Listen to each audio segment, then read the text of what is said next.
Нурлы Таксубай Ширмешен Шистай районнарына шақырылған әти-әнилер укытучылар алдан укучыларның кул эшләренә торган күргәзмә белән танышты.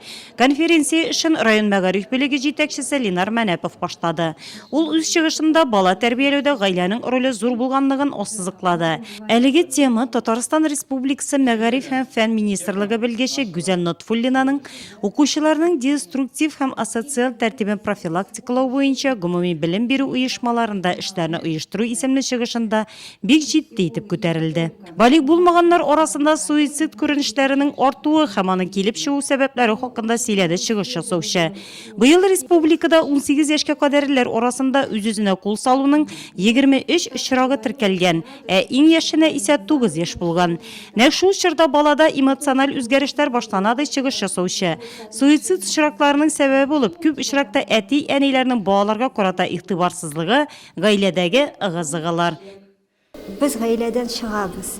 Безнең әти-әни безгә юл күрсәтәләр. Ничек безнең әти-әни яши, шулай ук без яшибез. Нәрсә әти-әни әйтә, нәрсә эшли инде, шулай ук аннары балалар яшиләр бит инде. Шулай ук гаиләне, шулай ук кыз бала үзенә ирен таба, әтигә карап. Шулай ук малай да үзенә хатын таба, әнисенә карап. Балага әйтеп, әйттең дә, бала чыкты да онытты. Әмнә өйгә кайтса, шуны ук әти-әни әйтсә, ул баланың уена кирип кала.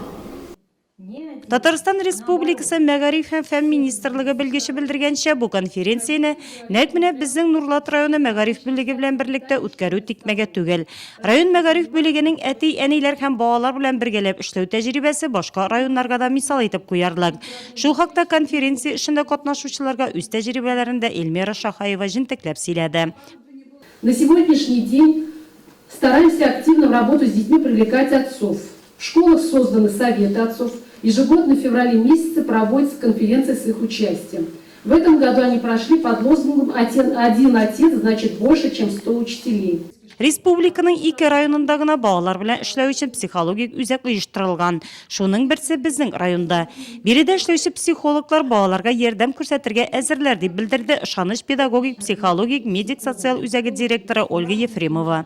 Үзәк белемле кадрлар белән тәэмин ителгән һәм бүгенге көндә шәһәрнең 3нче мәктәбе базасында эшләп килә. Соңыннан әти-әниләргә Татарстан Республикасының параллель мәктәп психологлары берләшмәсе директоры Эльвира Башлай әти-әни йорты башлангыч проекты кысаларында әти-әниләр укытучылар арасында психологик практикум мастер-класслар үткәрде.